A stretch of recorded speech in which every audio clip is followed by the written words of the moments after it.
या बस फोन की आवाज को ना, छोटे किसाना के बड़े सम्मान की आवाज है। कित साहूकारा थे बीज खाद खातर कर्जा लिया करते, फसल नुकसान पे रोया करते। मारा दुख दर्द समझा मोदी जी ने। एमएसपी बढ़ाई, सिंचाई बढ़ाई, बीमे का भुगतान बढ़ाया, ऑनलाइन मंडियां बनाई, और फिर भी वो कब ऐसे कि यो तो बस ट्रेलर से। देश ने और आगे ले जाने की गारंटी मोदी जी की, और मोदी जी ने आगे ले जाने की गारंटी मेरी।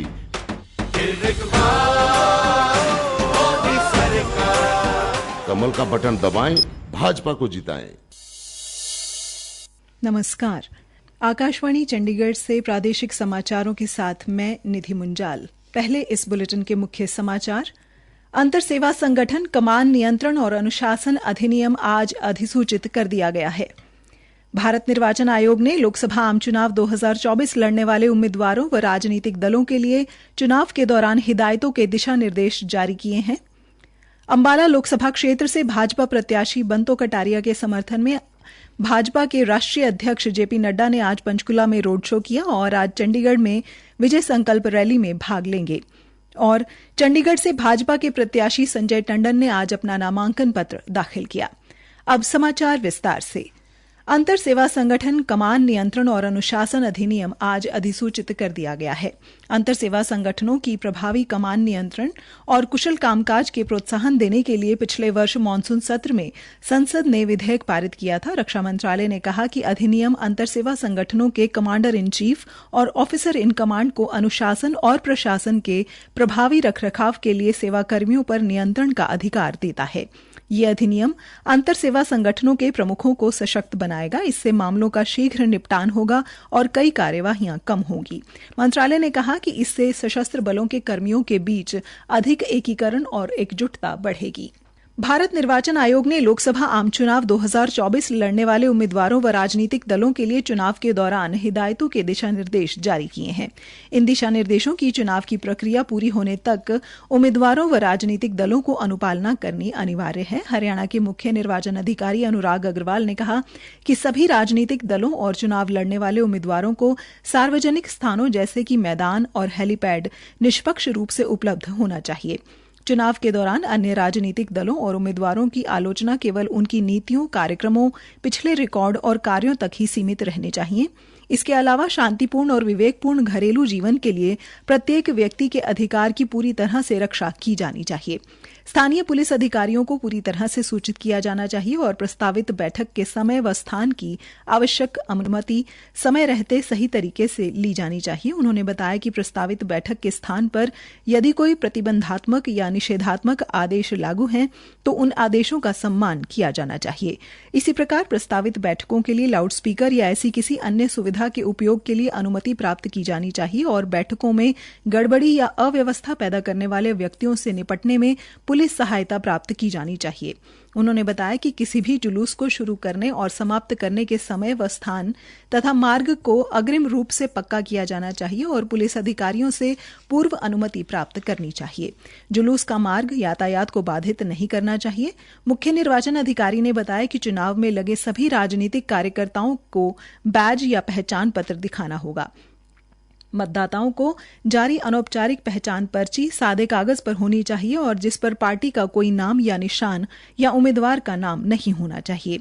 इसके अलावा प्रचार अभियान की अवधि के दौरान और मतदान के दिन वाहनों की आवाजाही पर प्रतिबंध का पूरी तरह से पालन किया जाना चाहिए। चुनाव के संचालन के संबंध में किसी भी प्रकार की शिकायत या समस्या को निर्वाचन आयोग के पर्यवेक्षक, रिटर्निंग अधिकारी, जोनल मजिस्ट्रेट, मुख्य निर्वाचन अधिकारी या भारत निर्वाचन आयोग के संज्ञान में लाया जाना चाहिए।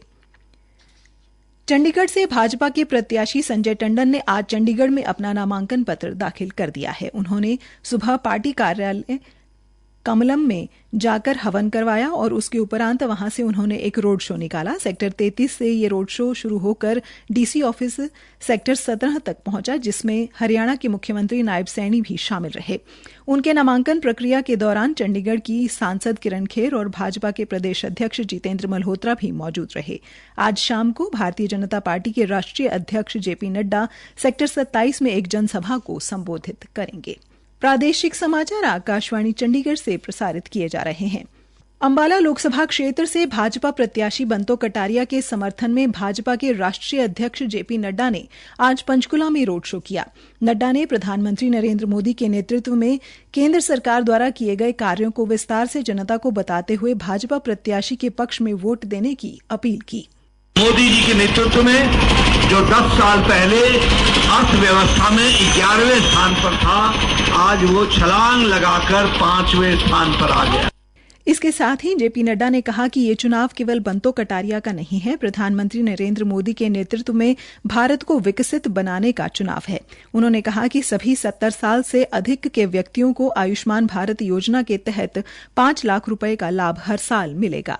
कोई भी माता जिसकी उम्र 70 साल से ऊपर हो गई, कोई भी बुजुर्ग जिसके 70 साल से ऊपर उम्र हो गई, किसी भी आय का हो, आमदनी का हो, अमीर हो, गरीब हो, किसी भी मजहब का हो, किसी भी जाति का हो, किसी भी इलाके का हो, सबको 5 लाख रुपए का आयुष्मान भारत का हर साल कार्ड मिले। राष्ट्रीय अध्यक्ष जेपी नड्डा ने कांग्रेस पर निशाना साधते हुए उसे भ्रष्टाचार को बढ़ावा देने वाली पार्टी बताया। जेपी नड्डा ने कहा कि कांग्रेस के नेता सोनिया गांधी और राहुल गांधी आज बेल पर हैं। कांग्रेस के लोग घमंडिया गठबंधन चला रहे हैं जो देश में परिवारवाद और भ्रष्टाचार को बढ़ावा दे रहा है। इस मौके पर अंबाला प्रत्याशी बंतो कटारिया ने कहा कि अंबाला और पंचकुला ही नहीं, पूरे देश की जनता प्रधानमंत्री नरेंद्र मोदी को प्रधानमंत्री के रूप में देखना चाहती है। इस अवसर पर विधानसभा अध्यक्ष ज्ञानचंद गुप्ता, राज्यसभा सांसद सुभाष बराला, कालका से पूर्व विधायिका लतिका शर्मा, जिला अध्यक्ष दीपक शर्मा सहित कई वरिष्ठ नेता भी मौजूद रहे। भिवानी महेंद्रगढ़ से भाजपा प्रत्याशी चौधरी धर्मवीर सिंह के समर्थन में आज भाजपा कार्यकर्ताओं ने शहर में रोड शो निकाला। चौधरी धर्मवीर सिंह ने कहा कि उनकी पार्टी ने आज से चुनावी अभियान शुरू कर दिया है। उन्होंने कहा कि देश की मजबूती के लिए नरेंद्र मोदी ही ऐसे नेता हैं जो देश का विकास कर सकते हैं।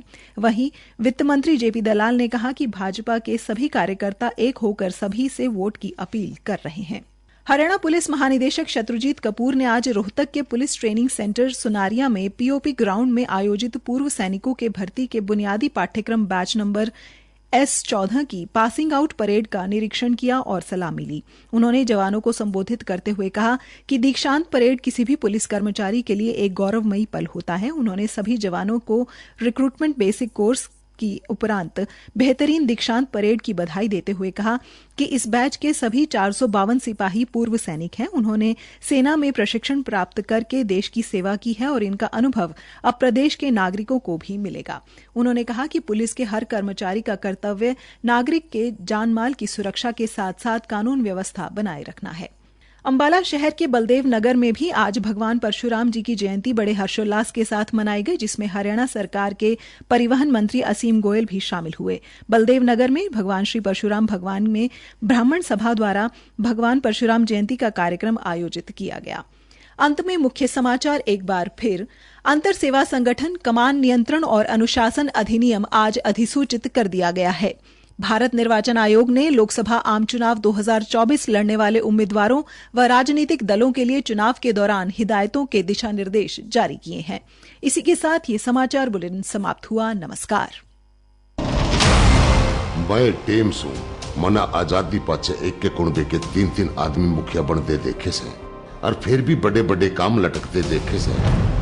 हालात तो बदले से मोदी जी ने बस 3 साल में नया संसद भवन, 6 साल में अटल टनल, 7 साल में अटल सेतु, 4 साल में बोगी बिल ब्रिज, 6 साल में कोसी रेल ब्रिज, 5 साल में सरयू नहर परियोजना और घने बड़े बड़े प्रोजेक्ट बना के मैंने हेडलाइन नहीं डेडलाइन पे काम करने वाला एक सेवक देखा सा है।